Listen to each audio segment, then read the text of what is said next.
인사이드 경인입니다. 오늘부터 진행을 맡게 된 장혁진입니다. 앞으로 1,700만 경기 인천 시민들께 유익한 정보 전해드리겠습니다. 오늘은 아이 키우기 좋고 직장인이 살기 좋은 신도시, 동탄 신도시에 대해 이야기 나눠보겠습니다. 오늘 스튜디오에는 동탄 이신도시의 국회의원 개혁신당 이준석 대표를 모시고 이야기 나눠보겠습니다. 대표님 어서 오십시오. 네, 안녕하십니까? 인사이드 경인에는 이제 거의 2년 만입니다. 그렇습니다. 지난 22대 총선 때 한번 오시고 오랜만에 오셨는데요. 먼저 시청자분들께 인사 부탁드립니다. 예, 사실 제가 중앙 정치에서도 많은 말을 하고 그렇기 때문에 뉴스에서 정치면에서 많이 뵙지만은 또 한편으로는 동탄 이신도시 국회의원으로서 지금 자라나는 도시 동탄 이신도시에서 많은 일을 하고 있습니다. 특히 지난 선거 때 공약했던 것들 이런 걸 지키기 위해 노력하고 있는데요. 오늘 자세히 설명 좀 드렸으면 합니다. 동탄에서 이제 당선이 되신 지 벌써 이제 2년이 다 되어가고 있는데 당선 직후에 동탄의 스피커가 되겠다 이렇게 말씀을 하셨잖아요. 그만큼 지금까지 동탄의 현장에 있으시면서 느끼신 게 많으셨을 것 같은데 어떻습니까? 아무래도 이제 신도시다 보니까요. 아직까지 도시의 기반 시설이나 이런 것이 완비되지 않은 것들이 있고 이런 것들을 중앙에 적극적으로 어필해서 받아내는 역할, 이게 국회의원의 제1책무일 테고요. 제2책무로는 어쨌든 동탄 신도시 함께 성장해 나가야 되는 것이기 때문에 정치적으로도 제가 위상이 높아지게 되면 그만큼 동탄을 위해 많은 일을 할 수 있다라는 생각으로 중앙 정치에서도 활발하게 일하고 있습니다. 선거 때 그 이준석 의원의 공약들도 많이 화제가 됐잖아요. 이제 지역구 의원으로서 이제 주민들과 약속한 공약 이행률도 있었는데 스스로에게 점수를 주신다면 몇 점을 주시겠습니까? 임기 2년 차기 때문에 아마 아직까지 완비되지 않은 것들도 있지만은 적어도 약속드린 것들은 지금 100% 이행 상태에 있습니다. 완성시키는 것은 제가 임기 말까지 완료를 하겠지만은 하나도 작은 약속과 잊지 않고 지금 움직이고 있습니다. 요즘 집중하고 있는 공약이 있다면 어떤 게 있을까요? 아무래도 교통 문제가 동탄 이신도시는 심각하기 때문에 지금 트램 문제라든지 분당선 그리고 신동 남사터널이라든지 이런 것들 그리고 광역버스, 엠버스 문제라든지 정말 포괄적으로 제가 의정 활동하면서 쏟는 노력의 한 80%가 동탄에 대한 것이라면은 그 중에서도 또 절반 이상은 교통 문제에 대해서 지금 고민하고 있다 이렇게 말씀드릴 수 있을 것 같습니다. 이제 본격적인 지역구 얘기를 해보려고 하는데 지금 동탄 신도시는 1신도시, 2신도시 이렇게 나뉘어져 있잖아요. 근데 그 두 도시가 어떤 차이가 있는지 아직 좀 헷갈려 하시는 분들도 있어요. 그래서 차이를 설명해 주시고 2신도시에 대해서 좀 더 설명을 해주셔도 됩니다. 흔히 이제 동탄역을 기준으로 서측의 대부분이 동탄 1신도시, 그 동측인 동탄 2신도시로 보시면 될 텐데요. 사실 동탄 1신도시는 이제 20년 이상 조성이 됐기 때문에 원숙기에 이제 들어가고 있는 단계입니다. 그렇기 때문에 도시가 이제 안정적인 주거지로서 역할을 하고 있는 거고요. 기반 시설이 들어갈 공간이라는 게 이제 제한적이기 때문에 그래서 안정적으로 관리하는 것을 좀 기대하고 계시고요. 동탄 2신도시 같은 경우에는 아직까지도 이 비어있는 공간이라는 것들이 있기 때문에 주민들께서 기반 시설의 확충을 좀 기대하시고 있기도 하고요. 아직까지도 인구가 늘어나고 있습니다. 지금 동탄 신도시가 동탄 1동부터 9동까지 있는데요. 그 10동을 신설해야 된다 얘기할 정도로 인구가 늘어나고 있습니다. 이 신도시는. 아까도 이제 교통 공약에 굉장히 집중하고 계신다고 했는데 동탄 트램 얘기 먼저 해볼게요. 다른 동네지만 위례 트램 같은 경우는 이제 곧 시운전에 들어가는데 동탄 트램은 좀 속도가 더딘 것 같습니다. 그 DLENC가 이제 우선 협상 대상자였는데 최근에 사업 참여 포기를 선언을 했어요. 지금 어떤 상황입니까? DLENC에서 여러 가지 자기들이 검토를 해보니까 사업비가 과소 책정되었다라는 인식 그리고 지작물 등의 어떤 위험 요소가 있기 때문에 포기하겠다 선언했는데 화성시도 그렇고 저희 의원실도 그렇고요. 어쨌든 저희가 위험 부담에 대해 가지고 어느 정도 화성시가 가져가는 것을 하고 지작물 등에 대해서는 사업비는 현실적으로 조정할 수 있는 방향으로 그래서 사업체들과 협의를 하는 거거든요. 아마 DL 같은 경우에도 앞으로 국내에서 여러 도시에서 그런 트램 사업 같은 것이 발주가 될 텐데 여기서 좀 레퍼런스라고 하죠. 보통 사업 이력을 쌓기를 기대하고 있을 것이기 때문에 합리적인 타결 지점이 나올 수 있다 이렇게 보고요.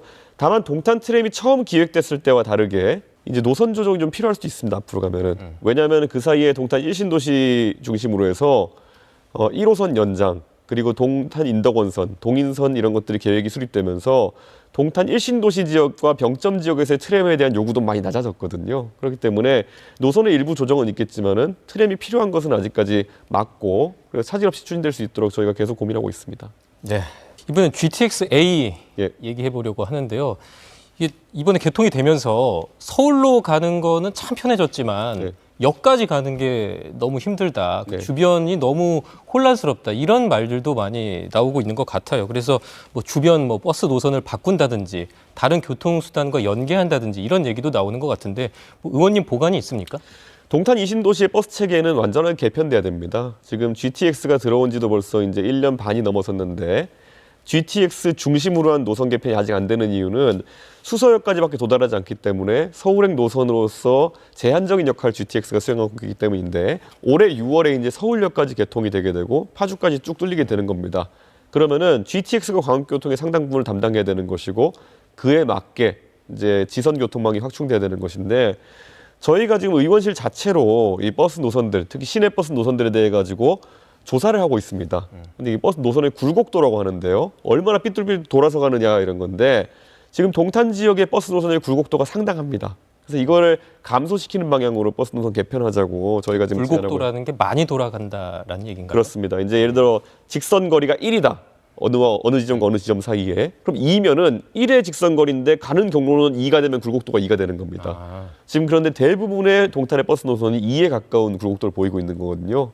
그러니까 저는 이거는 개선돼야 되는 것이고 역설적으로 버스가 불편해서 전부 다 자가용을 사고 자가용을 사니까 또 그래서 버스를 안 타게 되는 뭐 이런 그 악순환이 이어지고 있는 것이거든요.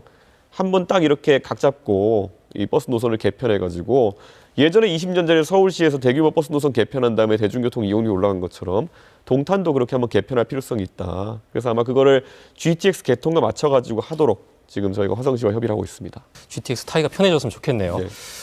남사터널 이야기도 해보겠습니다. 이 네. 남사터널, 그러니까 신동 남사터널이죠. 네. 그 동탄 이신도시와 용인 남사 반도체 클러스터를 잇는 네. 터널인데 지난해 6월에 이제 화성시와 용인시가 이 터널 건설에 공식 합의하면서 지금 속도가 붙고 있어요. 어떤 상황입니까? 제가 이제 용인시장께 가가지고 용인시장은 저와 뭐 이상일 시장님은 저와 정치로는 선후배 관계이고 저와 오랜 인연이 있기 때문에 동탄이 이제 용인 남사 지역, 원삼 지역에 생기는 삼성과 하이닉스의 반도체 단지의 배후 주거 단지가 될 가능성이 높다. 그렇기 때문에 두 지역 간 교통망을 연계시키는 것이 매우 중요하다 이렇게 설득을 드렸더니만은 사실 용인에서는 그 점을 고려를 못 하고 있었습니다. 화성시에서 그 전에 적극적으로 접근을 하지 않았기 때문에 제가 설명드렸더니만은 바로 용인에 검토를 한 다음에 작년 11월에 이제 그럼 공동 추진하자고 판단하신 거고요.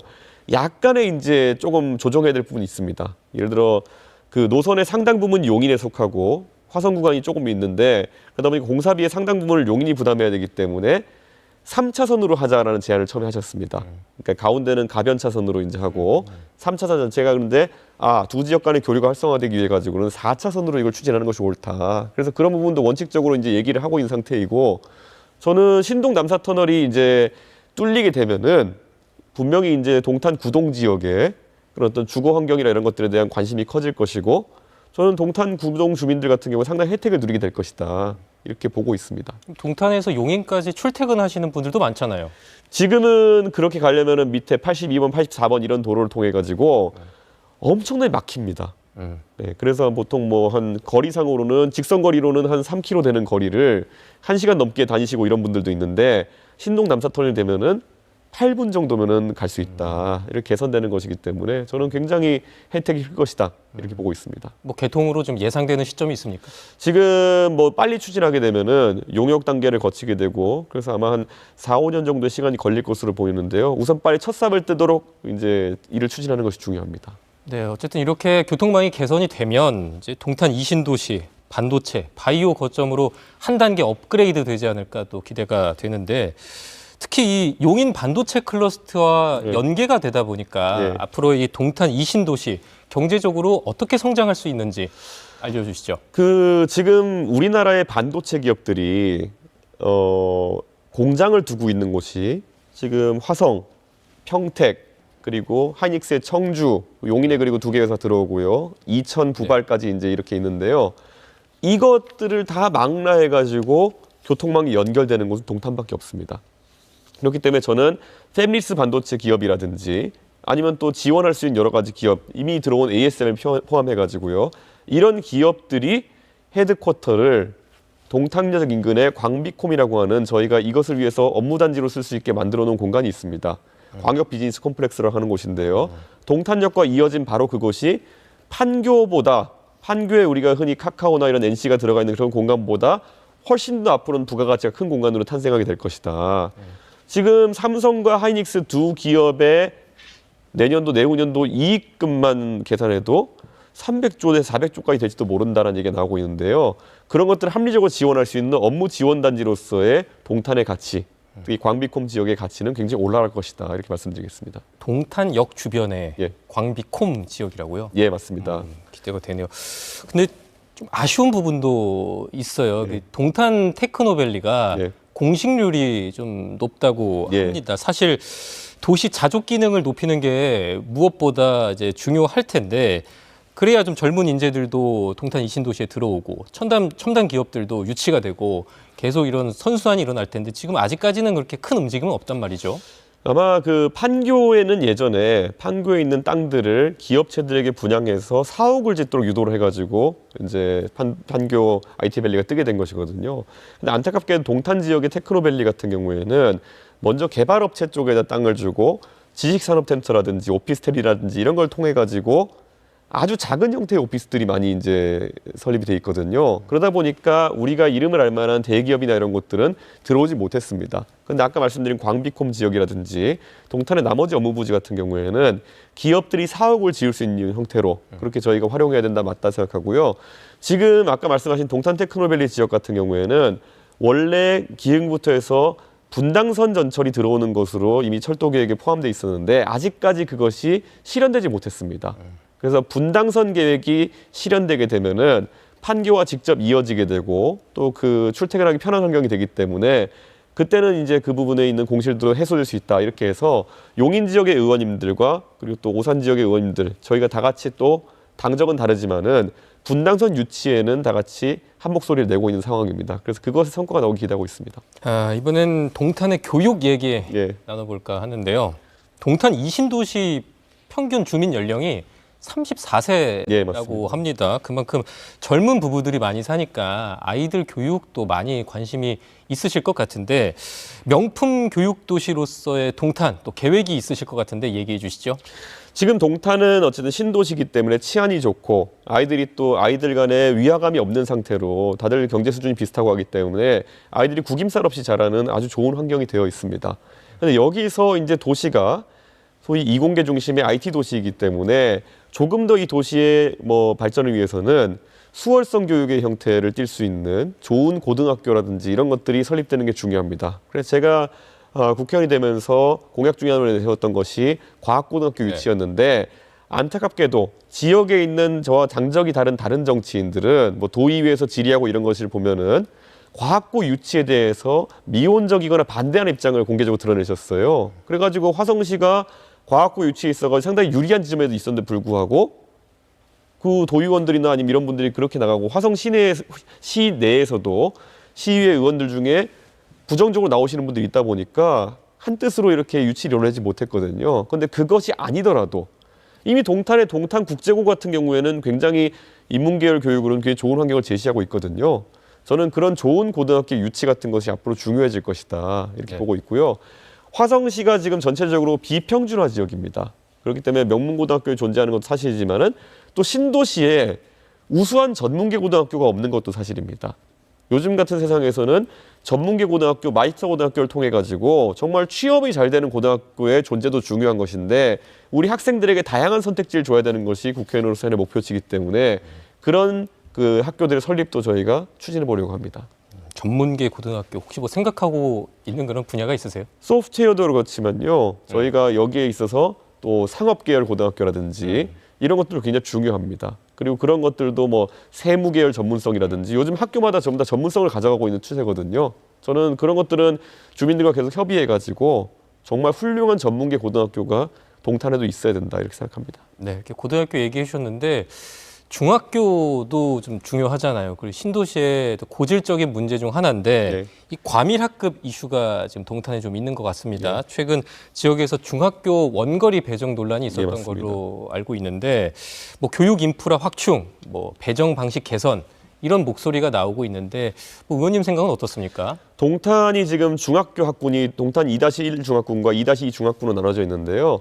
이게 이제 아파트 단지에 계획했던 인구보다 젊은 인구가 많이 들어오게 되면서 중학교마다 과밀이 있는 곳들이 좀 있습니다. 그래서 저희가 지금 의원실에서 저희가 의원이 되자마자 바로 추진했던 것이 경기도 교육청이랑 협의해가지고 과밀 학급이 있는 학교들에다가 모듈러 교실을 추가하자. 그래서 지금 모듈러 교실을 추가하게 되면은 그 추가된 모듈러 교실을 이제 여러 가지 특별 활동 위한 학급, 뭐 음악실이라든지 이런 뭐 발명실이라든지 이렇게 돌려 쓰도록 하고 기존에 있던 특별 교실들을 이제 학급으로 활용하게 해가지고 과밀을 떨어뜨리자라는 것을 추진하고 있거든요. 모듈러 교실이라는 게 조립을 해서 교실 수가 확 늘어나는 거예요? 그렇죠. 그래서 실제 있는 건물에 별관 형태로 붙게 되는 것인데 그것을 이제 특별 교실로 쓰게 되면은 기존에 있던 특별 교실들이 일반 학급으로 전환될 수 있는 것이거든요. 그런데 이것에 대한 만족도가 지금 동탄 1신도시 지역에서도 몇몇 고등학교나 아니면 2신도시에서 초등학교에 쓰고 있는데 주민들한테 이제 보여드렸더니만은 나쁘지 않네. 예전에 우리가 이제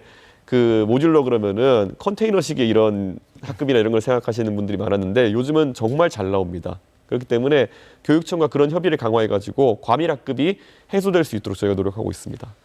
네, 이번에는 동탄구청 개청 네. 이야기를 해보려고 합니다. 이번 주 화선특례시에서 4개 구청이 동시에 개청하지 않았습니까? 네, 그렇습니다. 저도 이번 주에 그 구청 개청식에 다녀왔는데 네. 주민들이 정말 좋아하시더라고요. 예. 앞으로 동탄구청 시대 어떤 게 기대가 됩니까? 지금은 이제 동탄 출장소가 동탄구청으로 간판만 바꿔나는 상황이지만은 결국 주민들이 바라는 행정 서비스는 구청 청사와 함께 구청 청사의 우리 행정을 위한 원스톱 서비스를 위한 여러 기관들이 함께 자리하는 것을 좀 기대하실 겁니다.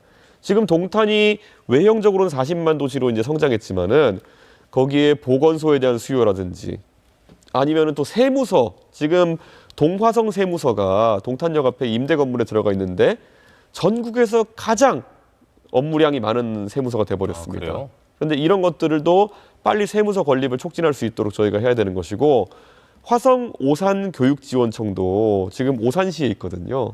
그런데 화성이 오산보다 인구가 훨씬 많은데 오산에 새들어 사는 모양새로 되면 안 됩니다. 그렇기 때문에 화성시 교육지원청도 저는 당연히 아까 말했듯이 학생이 많고 또 교육에 대한 관심이 높은 동탄 지역으로 와야 된다 이렇게 생각하기 때문에 구청과 세무서 그리고 교육지원청까지 원스톱으로 전부 다 행정을 처리할 수 있는 그런 어떤 행정 복합 타운 같은 것이 건설돼야 되는 것이고, 그것을 위한 최적의 입지는 동탄 이신도시에 공공 10부지로 저희가 마련하는 부지가 있습니다.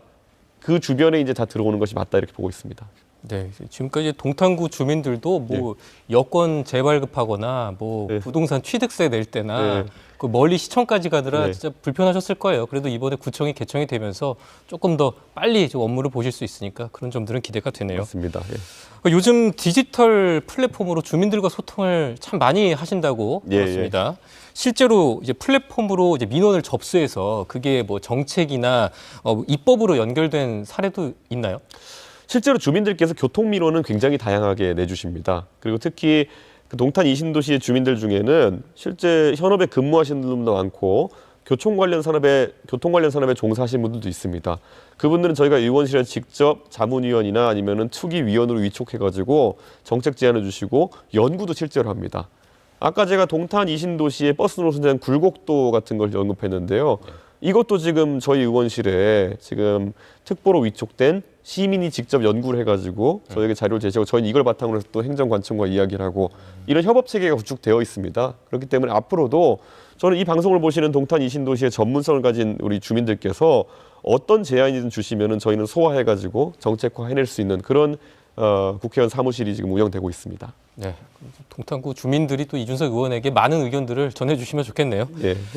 이번엔 지역 인프라 얘기해 보려고 하는데요. 최근 동탄 이신도시의 화성 예술의 전당이 개관을 했죠. 또 고려대 병원도 지금 네. 추진이 되고 있다고 들었습니다.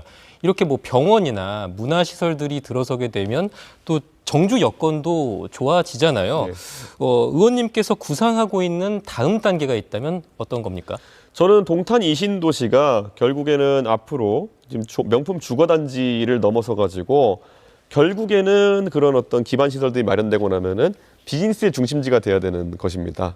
우리가 분당이나 이런 성남의 여러 신도시들의 발전 경로를 본다 하더라도 원래 분당이 주거지로서의 매력이 생기고 그다음에 정자동의 일부 이제 회사들이 입점하기 시작하고 그리고 네이버나 이런 것들이 들어오고 급기야는 판교 신도시가 개발되면서 판교에 대한민국 대표하는 IT 기업들이 들어오면서 분당의 가치가 올라간 것이거든요.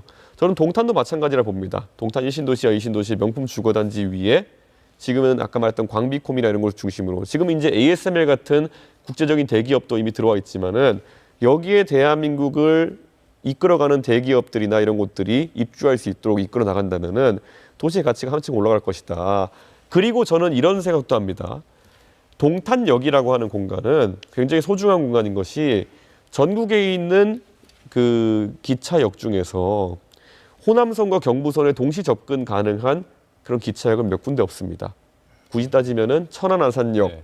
그리고 오송역, 광명역, 그리고 동탄역입니다. 이런 역 정도가 역세권 개발이 가능한 곳일 텐데 전 동탄역 같은 경우에는 분명히 지방과 서울이 같이 공유할 수 있는 시설의 유치가 가능하다 이렇게 보고요. 그래서 제가 이제 대표적으로 예전에 그 국정감사에서도 한번 물어봤던 것이 전 국민을 대상으로 하는 명품 암병원이라든지 암병원. 암센터 같은 거. 지금 우리나라의 국립암센터 같은 경우에는 경기도 일산에 있습니다. 네. 고양시 일산에 있는데 사실 일산은 사실 지방에서 가긴 너무 멉니다. 그런데 동탄 인근의 좋은 부지들에 만약에 최신식 시설의 암센터라든지 전 국민이 향유할 수 있는 시설들이 들어오게 된다면은 그거는 전 국민을 위해 좋은 것이기 때문에 그런 것들에 대한 유치 활동도 저희가 지금 나서고 있거든요. 동탄이 앞으로는 여러 가지 측면에서 인지도가 높아지고 또 전 국민이 알게 되는 그런 도시가 되기를 기대하고 있습니다. 저희 동탄이 또 한반도로 보면 그래도 비교적 중앙에 있으니까 맞습니다. 그런 예. 또 잠재력이 있겠네요. 그러니까 동탄 얘기는 잠깐 또 미뤄두고요. 이번에는 지방선거 예. 이야기를 해보겠습니다. 99만 원 출마 패키지를 예. 이제 내놓으셨어요. 예. 돈 없어도 실력 있으면 출마할 수 있겠다 예. 이렇게 하겠다는 건데 일단 99만 원 출마 패키지 소개해 주시죠. 동탄에 제가 정치를 하면서 느꼈던 것이요. 특히 동탄 이신도시 같이 젊은 세대가 많은 곳에는 어느 누구를 본다 하더라도 충분한 교육을 받았고 그리고 동탄 이신도시에 대한 애정도 있고 그런데 정치를 하기 위해서는 이거 선거 뛰는데 수천만 원 드는 거 아니야? 아니면은 누군가에게 줄 서야 되는 거 아니야? 이런 두려움을 가지신 분들이 있더라고요. 그래서 제가 그걸 보면서 이런 두려움을 해소하기 위해서는 정말 어느 누구나 출마할 수 있도록 공천 심사비는 무료로 만들어버리고 홍보물 제작에 들어가는 비용이나 이런 것들도 상당 부분 이제 자동화를 통해 가지고 99만 원까지 낮출 수 있겠구나. 이런 판단에서 저희가 이번에 이런 패키지를 얘기하게 된 것이거든요. 실제로 그래서 많은 문의가 들어옵니다. 왜냐하면 정치라는 건 나와 거리가 먼 곳이라 생각했는데 특히 경력 단절 여성 같은 분들 사실 동탄 이신도시에 보면 되게 안타까운 상황을 제가 많이 보는 게 원래 그 부부가 원래 결혼하기 전에 전부 다 일을 하시던 분들인데 예를 들어 남편분이 삼성전자의 연구원이고 이래가지고 이제 같이 이제 동탄 이신도시에 부부가 살기로 결정했는데 동탄 이신도시 또 그 부인분이 또 일을 할 만한 공간 없어가지고 외벌이로 그냥 이렇게 전환하고 이런 경우가 더러 있었거든요. 그럼 저는 지방자치 그리고 지방의원이나 이런 역할은 그런 능력 있는 여성분들이 충분히 도전해 볼 수 있는 공간이라 보거든요. 그래서 저는 이번에 저희가 99만 원 출마 패키지나 이런 것들이 그런 분들에게 용기를 북돋아주고 지방 정치에 있어가지고 그 교육받고 훌륭한 분들이 참여할 수 있는 기회를 열 수 있는 좋은 전기가 될 것이라 봅니다. 이번엔 의원님 본인 얘기도 예. 해보죠. 경기도지사 출마설이 계속 나오고 있습니다. 그래서 여쭤보겠습니다. 의원님께 동탄 이신도시는 징검다리입니까? 종착지입니까? 저는 뭐 동탄 이신도시에 약속을 했고 그리고 저는 동탄 이신도시 주민들에 대한 고마움을 항상 느끼고 있습니다. 제가 동탄 이신도시에 들어간 지 40일 만에 저를 국회의원으로 세워주신 것은 저에 대한 기대, 신뢰를 보여주신 거기 때문에 저도 결코 동탄 이신도시의 주민들의 신뢰를 배신하는 행동을 하지 않을 것이고요. 제가 정치적으로 다른 행보를 한다고 했을 때는 동탄 이신도시 주민들의 동의와 축하를 받으면서 하고 싶지 제 욕심에 따른 행동을 하고 싶지 않습니다. 그렇기 때문에 경기도지사 출마 같은 경우에도 지금 동탄 이신도시의 산적한 문제를 풀 수 있는 또 다른 어떤 도구로서의 그런 출마는 있을 수 있겠지만은 제 개인의 영달을 위해 가지고 그렇게 가는 선택은 하지 않을 것이다 이렇게 봅니다. 네, 이제 이야기를 정리해 보려고 하는데요. 네. 마지막으로 이 동탄 이신도시 이사를 고민하시거나 미래를 걱정하는 젊은 세대들이 참 많습니다. 이런 분들에게 하실 말씀이 있다면? 동탄 이신도시는 정말 열려있는 공간입니다. 결국 누가 온다 하더라도 구성원이 되길 바라고 그 안에서 아이를 키우고 살아가길 바란다면은 항상 개방된 마음으로 공간을 내주는 곳이 동탄 이신도시입니다. 저에게도 그랬고요. 고민하시는 분들에게도 마찬가지일 겁니다. 그리고 저는 제가 정치를 하면서 동탄 이신도시를 발전시키면서 함께 성장하겠다고 항상 얘기하고 있습니다. 좋은 선택하셔가지고 저와 함께 동탄을 한 단계 업그레이드하는 그런 역할을 같이 해주시면 감사하겠습니다. 동탄 이신도시 믿고 이주하시면 됩니다. 네, 잘 들었습니다. 지금까지 화성을 동탄 이신도시 살림을 맡고 있는 이준석 의원과 함께했습니다. 교통과 주거 환경, 산업의 장점을 동시에 갖고 있는 동탄 신도시. 20년 동안 어떤 길을 걸어왔고 앞으로 어떻게 변할지 오늘 이야기 나눠봤는데요. 앞으로의 20년도 기대가 됩니다. 오늘 인사이드 경인 여기서 마무리하겠습니다. 시청해주신 여러분 고맙습니다.